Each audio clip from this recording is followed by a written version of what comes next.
Hey family, StairMaster Philosophy. I want to encourage you this morning with something that inspired me.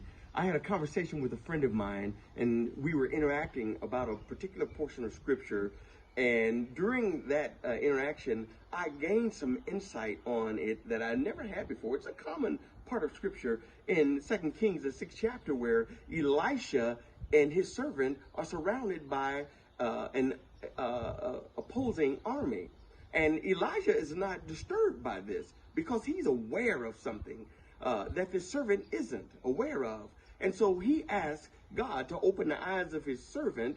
And when God did, the servant saw a tremendous army of God that is manifested by chariots of fire and horses.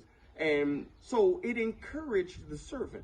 But you see, the prophet was already encouraged. He was already assured even before the servant was able to see. Why? He was aware because he believed God. He had faith in God. It wasn't what he saw. It was what he knew. It was who he knew. It was in whom he believed. He knew that God's army was greater than the opposing forces. And he knew that God's army was there even though he didn't see them with his natural eyes.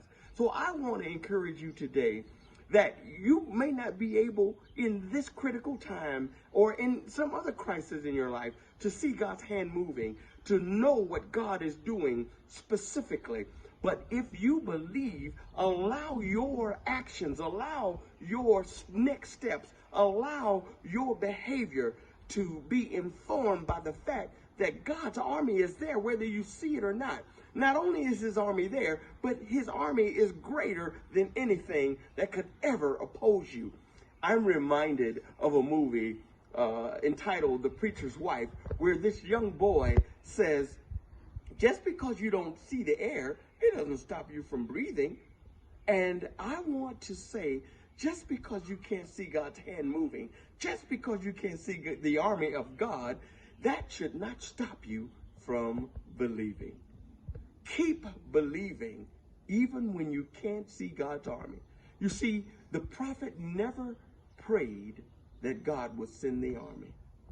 What does that tell us? It tells us that the army was always there. They just couldn't see it. Keep believing even when you can't see it. God's army is always there. And go get your life.